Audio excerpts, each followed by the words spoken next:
નમસ્કાર. આજના આ ખાસ વિશ્લેષણમાં સ્વાગત છે.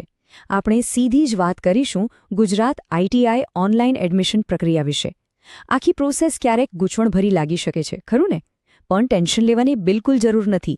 સરકારી માર્ગદર્શિકાના આધારે આપણે આખી જર્નીને એકદમ આસાન સ્ટેપ્સમાં સમજી લઈશું. તો ચાલો ફટાફટ શરૂ કરીએ. આજે આપણે આ 5 મુખ્ય પડાવો પર નજર કરીશું. ઓનલાઈન રજિસ્ટ્રેશનથી શરૂ કરીને ફોર્મ ભરવું, સૌથી અગત્યની એવી દસ્તાવેજ ચકાસણી, પછી સીટ પસંદગી અને મેરિટ, અને છેલ્લે એડમિશન કન્ફર્મ કરવા સુધીની પૂરી સફર. તો સૌથી પહેલો અને પાયાનો તબક્કો છે ઓનલાઈન રજિસ્ટ્રેશન. આખી એડમિશન યાત્રાની શરૂઆત થાય છે સત્તાવાર વેબસાઇટ itadmission.gujarat.gov.in પરથી. અહીં જઈને સૌથી પહેલાં એક માન્ય મોબાઈલ નંબર અને ઈમેલ આઈડી આપીને ફરજિયાત રજિસ્ટ્રેશન કરવાનું રહે છે. આ પહેલું કદમ છે. અહીં એક બહુ જ મોટી ભૂલ થવાની શક્યતા રહે છે, જે ખાસ ટાળવાની છે.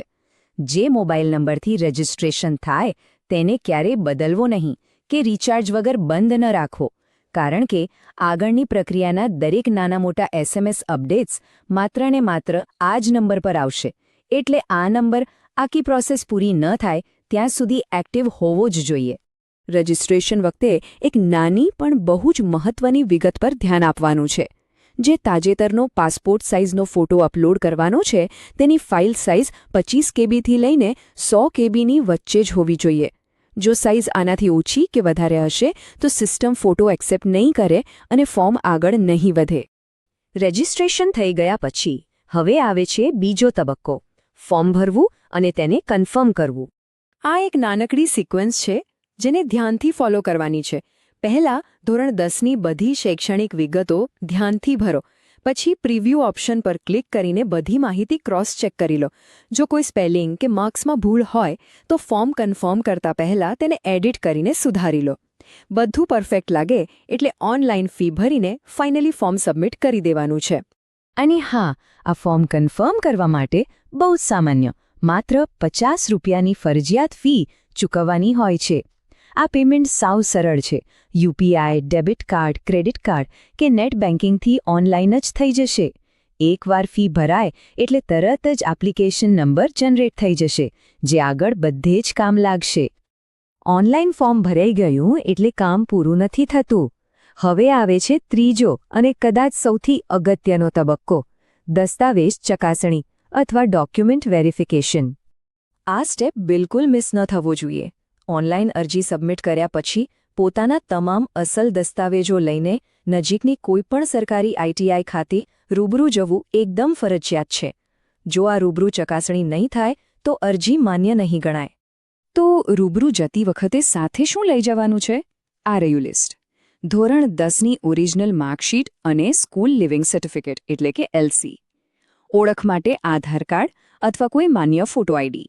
આ ઉપરાંત જો કોઈ અનામત કેટેગરીમાં આવતા હોય તો જાતિનું પ્રમાણપત્ર અને એસસીબીસી માટે નોન ક્રિમિલેયર સર્ટિફિકેટ. દિવ્યાંગ કે માજી સૈનિકના કિસ્સામાં તેના સંબંધિત પ્રમાણપત્રો.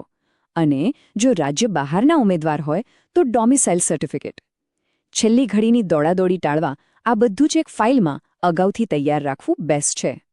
ડોક્યુમેન્ટ્સ વેરીફાઈ થઈ જાય પછી શરૂ થાય છે ચોથો તબક્કો, સીટ પસંદગી, જેને ચોઇસ ફિલિંગ પણ કહે છે, અને મેરિટ લિસ્ટ. અહીં પૂરેપૂરી સ્વતંત્રતા મળે છે પોતાની કરિયર ડિઝાઇન કરવાની. કયા શહેરમાં, કઈ ઇન્સ્ટિટ્યૂટમાં અને કયા ટ્રેડમાં એડમિશન જોઈએ છે તે મનપસંદ ક્રમ મુજબ પસંદ કરી શકાય છે. મજાની વાત એ છે કે પોતાની પસંદગી પ્રમાણે એક કરતાં વધુ વિકલ્પો ભરી શકાય છે, જેથી કોઈ એક જગ્યાએ ચાન્સ ન મળે તો બીજા વિકલ્પ માટે રસ્તો ખુલ્લો રહે. હવે આ બે મેરિટ લિસ્ટ વચ્ચેનો ફરક સમજવો બહુ જ જરૂરી છે. સૌથી પહેલાં પ્રોવિઝનલ મેરિટ લિસ્ટ એટલે કે એક પ્રાથમિક ડ્રાફ્ટ બહાર પડે છે. આમાં માત્ર પોતાનો નંબર અને વિગતો ચેક કરવાની હોય છે. જો કોઈ ભૂલ દેખાય તો હેલ્પ સેન્ટર પર જઈને સુધારી શકાય. આ સુધારા વધારા પછી જે લિસ્ટ આવે છે તે ફાઇનલ મેરિટ લિસ્ટ. આ લિસ્ટ ફિક્સ હોય છે અને આમાં જે રેન્ક મળે તેના જ આધારે ખરેખર સીટની ફાળવણી થાય છે.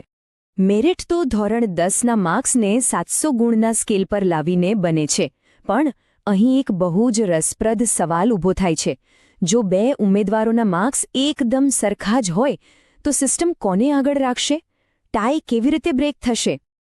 આનો ઉકેલ એકદમ લોજિકલ સિક્વન્સમાં ગોઠવાયેલો છે. સૌથી પહેલાં બંનેના ગણિતના માર્ક્સ જોવાય છે. જો એ પણ સરખા હોય તો પછી વિજ્ઞાનના માર્ક્સ ચેક થાય. માની લો કે એમાં પણ સરવાળો સરખો થાય તો પછી જન્મ તારીખ જોવાય છે. જ્યાં ઉંમરમાં જે મોટા હોય તેમને પહેલાં પ્રાથમિકતા મળે. અને છેલ્લે જો કોઈ કિસ્સામાં બધું જ મેચ થતું હોય તો નામના આલ્ફાબેટિકલ ઓર્ડર મુજબ મેરિટ નક્કી થાય છે. છે ને એકદમ સચોટ સિસ્ટમ. હવે પહોંચી ગયા છીએ અંતિમ મુકામ પર. 5મો તબક્કો, આઈટીઆઈ એડમિશન ફાઇનલ કરવું. આ સ્ટેપ પર થોડું સ્માર્ટ પ્લે કરવાનું છે. જ્યારે એડમિશન રાઉન્ડ 1નું રિઝલ્ટ આવે ત્યારે જો મળેલી સીટ મનપસંદ હોય તો તરત જ ફી ભરીને સીટ લોક કરી લેવી. પણ જો એમ થાય કે ના, હજુ બીજી સારી કોલેજ કે ટ્રેડમાં ટ્રાય કરવો છે તો અપગ્રેડ માટે રાઉન્ડ 2માં જઈ શકાય. પણ યાદ રાખજો, જો રાઉન્ડ 2માં નવી સીટ મળી ગઈ તો રાઉન્ડ 1 વાળી સીટ આપોઆપ કેન્સલ થઈ જશે. એટલે આ નિર્ણય સમજી વિચારીને લેવો. આ ફી સ્ટ્રક્ચરનું ટેબલ ખરેખર જોવા જેવું છે. જનરલ અને અન્ય કેટેગરી માટે 850 રૂપિયા જેટલી સામાન્ય ફીસ છે. પણ અગત્યની વાત એ છે કે SC/ST કેટેગરીના ઉમેદવારો, તમામ મહિલાઓ અને દિવ્યાંગ ઉમેદવારો માટે ટ્યુશન ફી સંપૂર્ણપણે માફ કરવામાં આવી છે. તેમને એડમિશન વખતે માત્ર 250 રૂપિયા કોશન મનીની ડિપોઝિટ જ ભરવાની રહેશે. આ ખરેખર એક જબરદસ્ત સપોર્ટ છે. અને કદાચ એવું બને કે 2 ઓનલાઈન રાઉન્ડ પત્યા પછી પણ એડમિશન ન મળે તો પણ બિલકુલ નિરાશ થવાની જરૂર નથી. ત્યારબાદ સીધી જ સંસ્થા કક્ષાએ એટલે કે ઇન્સ્ટિટ્યૂટ લેવલ પર ઓફલાઈન રાઉન્ડ્સ યોજાય છે, જ્યાં બાકી રહેલી ખાલી બેઠકો પર એડમિશન મેળવવાનો એક છેલ્લો પણ મજબૂત ચાન્સ મળે છે. તો આઈટીઆઈ એડમિશનની આખી સરકારી પ્રક્રિયાને આપણે એકદમ પારદર્શક અને સરળ નકશામાં ફેરવી દીધી છે. રજિસ્ટ્રેશનથી લઈને રૂબરૂ ચકાસણી અને ચોઇસ ફિલિંગના નિયમો હવે સહેજ પણ અઘરા નહીં લાગે. બધી જ તૈયારી થઈ ગઈ છે. તો હવે બસ એક જ અને સૌથી અગત્યનો નિર્ણય લેવાનો બાકી છે. ભવિષ્યના ઘડતર માટે સફળ કારકિર્દીનો પાયો નાખવા માટે કયો ટ્રેડ પસંદ થવો જોઈએ? આ વિચારતા રહેજો. આજના આ વિશ્લેષણમાં જોડાવા બદલ ખૂબ ખૂબ આભાર.